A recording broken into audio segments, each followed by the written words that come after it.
La Segunda Guerra Mundial fue un conflicto brutal que marcó el curso de la historia.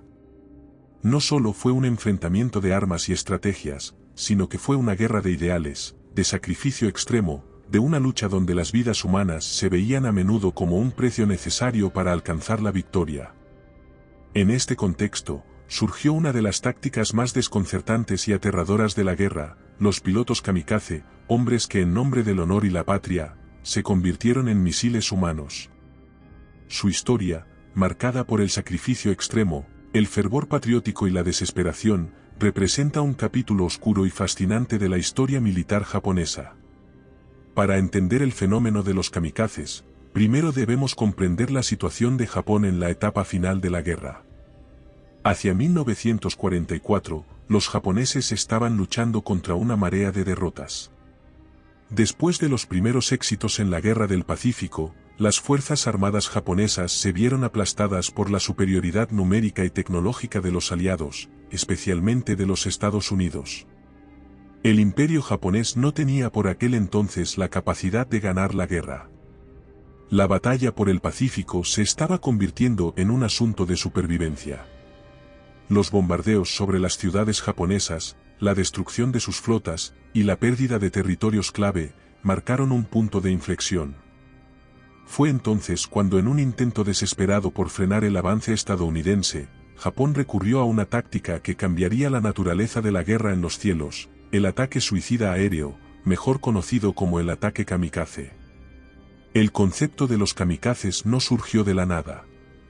Para comprenderlo, es necesario mirar más allá de la tecnología de la guerra, y entrar en los valores profundamente arraigados en la sociedad japonesa.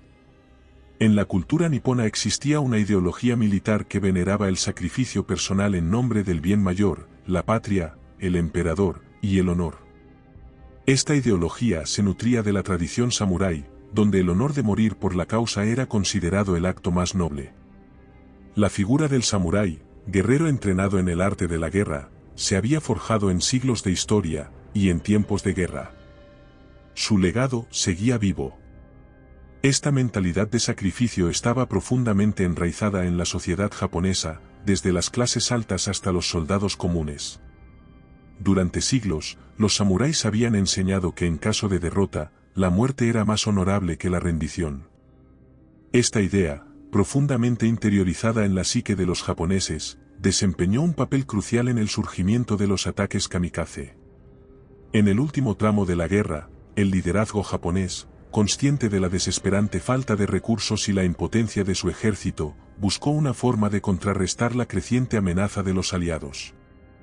Los pilotos kamikaze eran la respuesta, jóvenes dispuestos a sacrificar sus vidas para cambiar el curso de la guerra. El primer ataque kamikaze tuvo lugar en octubre de 1944, durante la batalla del Golfo de Leyte, en las Filipinas. La flota japonesa, a punto de ser destruida, utilizó aviones cargados de explosivos para lanzarse directamente contra los buques de guerra estadounidenses. Esta táctica, que parecía extrema y suicida, era vista por los comandantes japoneses como la última esperanza para frenar a un enemigo superior en número y en poderío aéreo. Al principio, los ataques kamikaze fueron una medida desesperada, pero rápidamente se convirtieron en una doctrina estratégica dentro de la aviación japonesa. Los pilotos, en su mayoría jóvenes, recibían órdenes de estrellarse contra los barcos enemigos, con el fin de infligir el mayor daño posible, sin importar el costo personal.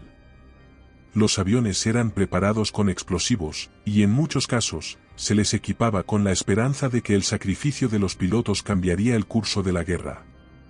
La propaganda japonesa, siempre enfocada en el honor y la lealtad, pronto idealizó estos ataques suicidas. Los pilotos kamikaze no eran simplemente soldados. Eran héroes, mártires dispuestos a entregar sus vidas por el bien del imperio. La figura del piloto kamikaze, con su avión como un misil humano, comenzó a tomar un carácter casi mítico, un símbolo de la desesperación y la determinación de Japón en sus últimos días de guerra. La selección de los pilotos kamikaze era un proceso altamente simbólico. A menudo, los hombres elegidos para llevar a cabo estos ataques no eran veteranos, sino jóvenes, muchos de ellos en sus 20 años, que se ofrecían voluntariamente para la misión. El entrenamiento, aunque rudimentario, se centraba en el sacrificio personal y la consecución del objetivo, el ataque suicida. Los pilotos recibían instrucciones no solo sobre las tácticas de vuelo y la navegación, sino también sobre la importancia del honor, de ser conscientes de que su misión era un acto de sacrificio por su país y su emperador. En muchos casos, los jóvenes pilotos no recibían detalles específicos sobre la misión que iban a llevar a cabo. Les decían que debían destruir el mayor número posible de barcos enemigos, sin importar su propia seguridad. En algunos casos, los pilotos ni siquiera sabían el día exacto en que serían enviados al combate, y la incertidumbre y la presión psicológica se añadían a la intensidad de su misión. No había margen para la duda, una vez seleccionados, no había vuelta atrás. El gobierno japonés, a través de la propaganda, promovió la idea de que el ataque kamikaze era un acto heroico, comparable a los sacrificios de los antiguos guerreros samuráis. La imagen de un piloto joven, voluntario para una muerte segura, inundaba los medios de comunicación, y el espíritu del sacrificio se convertía en un deber moral para todos los jóvenes japoneses. Los ataques kamikaze no solo fueron una cuestión de sacrificio individual, sino también un ejemplo de desesperación militar. A medida que la guerra se alargaba, y las fuerzas de Japón se debilitaban, la táctica kamikaze se convirtió en un intento por frenar el avance de los aliados. Japón carecía de suficientes recursos para enfrentar la tecnología avanzada de los Estados Unidos, que tenía aviones más rápidos y armados. En un mundo donde la aviación se había convertido en la columna vertebral de las batallas navales, los kamikazes fueron la última carta que los japoneses jugaban. La mayoría de los pilotos kamikaze nunca vieron el final de la guerra. El alto índice de mortalidad de las misiones kamikaze era una realidad brutal. El vuelo hacia el objetivo, una vez lanzado, no ofrecía oportunidad de escape. Los pilotos sabían que al menos en la mayoría de los casos, su misión era un camino hacia la muerte segura. Los relatos de estos hombres reflejan una mezcla de valentía y desesperación, de una lealtad inquebrantable a su patria, y en muchos casos, de un miedo palpable ante lo que les esperaba. A pesar de la mortalidad casi absoluta, los ataques kamikaze causaron un gran daño a la flota estadounidense. Se estima que entre octubre de 1944 y la rendición de Japón en 1945, más de 3.800 pilotos kamikaze perdieron la vida, y aproximadamente 34 barcos aliados fueron hundidos, con muchos más dañados. Los efectos psicológicos fueron tan grandes como los materiales. Los pilotos kamikaze se convirtieron en una fuente constante de tensión y terror para los aliados. Los ataques kamikaze, aunque efectivos en algunos casos, también fueron un reflejo de la desesperación de un Japón al borde de la derrota. La estrategia no logró evitar la eventual caída del imperio japonés, pero dejó una huella imborrable tanto en los combatientes japoneses como en los aliados que se enfrentaron a ellos. El fenómeno kamikaze no solo cambió el curso de las batallas aéreas, sino que también dejó una marca profunda en la memoria colectiva del mundo. Dentro de Japón, la figura del piloto kamikaze fue vista como un héroe, un mártir dispuesto a sacrificarse por el bien de su país. Los relatos de estos pilotos fueron glorificados en la cultura japonesa, convirtiéndose en símbolos de la valentía y el deber. La propaganda japonesa les otorgó un lugar especial en la memoria histórica del país, y muchos de estos jóvenes sacrificados fueron considerados héroes nacionales. Sin embargo, fuera de Japón, la visión de los kamikazes era muy diferente. En los países aliados, estos ataques fueron vistos como un acto de desesperación, de fanatismo y de una brutalidad difícil de comprender.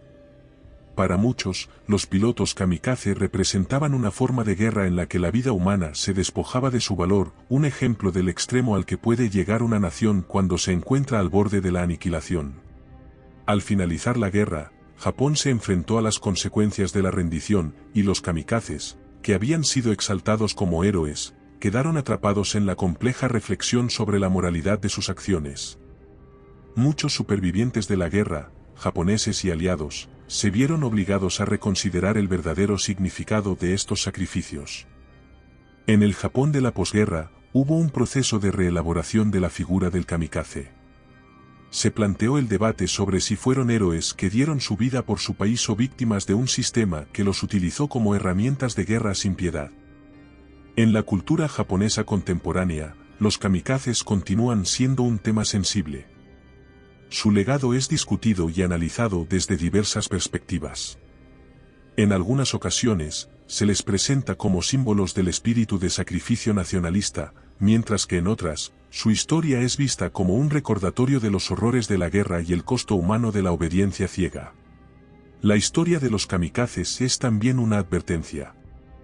Nos recuerda cómo en tiempos de desesperación, los gobiernos pueden moldear la voluntad de los individuos de maneras impensables, impulsándolos a la autodestrucción en nombre de una causa mayor. Es una lección sobre el poder de la propaganda, el sacrificio personal y la guerra total, donde la vida humana puede convertirse en una moneda de cambio. El legado de los kamikazes es por tanto, una mezcla compleja de heroísmo y tragedia. Aunque los ataques suicidas no alteraron el curso final de la guerra, la mentalidad que los propició dejó una huella imborrable en la historia militar y cultural de Japón. La figura del piloto kamikaze, al igual que las batallas más grandes de la guerra, permanece en la memoria colectiva como un símbolo de la desesperación de un pueblo enfrentado a la derrota total. En el Japón moderno, algunos siguen viéndolos como mártires, pero otros los contemplan con una profunda reflexión sobre el precio del sacrificio extremo en tiempos de guerra. Hoy, al mirar hacia atrás, vemos en los pilotos kamikaze no solo a soldados desesperados, sino también a jóvenes cuyos destinos fueron moldeados por la brutalidad de una guerra sin cuartel, donde el valor individual fue reducido a un sacrificio colectivo. La historia de los kamikazes nos habla no solo de la guerra, sino también de la humanidad en su forma más compleja, la lucha entre la lealtad, la honra, el miedo, el deber y la supervivencia. Aunque el uso de los kamikazes se extinguió con la rendición de Japón en 1945, su historia nos recuerda las extremas decisiones que pueden tomarse en tiempos de desesperación, y la forma en la que los pueblos pueden llegar a rendirse ante la necesidad de un sacrificio extremo. A través de sus historias, podemos preguntarnos hasta qué punto es el sacrificio justificable en tiempos de guerra, así como el costo que tiene la obediencia ciega a un régimen que convierte la vida humana en una herramienta desechable. La historia de los kamikazes sigue viva como una advertencia, un recordatorio sombrío de los horrores de la guerra y del modo en que la humanidad puede llegar a extremos inimaginables cuando se enfrenta a la destrucción. Este legado, lleno de sacrificio, honor, desesperación y tragedia, nos ofrece una reflexión eterna sobre la naturaleza humana en tiempos de conflicto. En su memoria, los pilotos kamikaze permanecen como un recordatorio de lo que sucede cuando el desespero por la supervivencia y el fervor nacionalista se entrelazan, despojando a la vida de su valor más fundamental. Así, el fenómeno de los pilotos kamikaze sigue vivo en las páginas de la historia, y mientras más aprendemos sobre ellos, más reflexionamos sobre lo que realmente significa la guerra y el costo de la lealtad sin límites.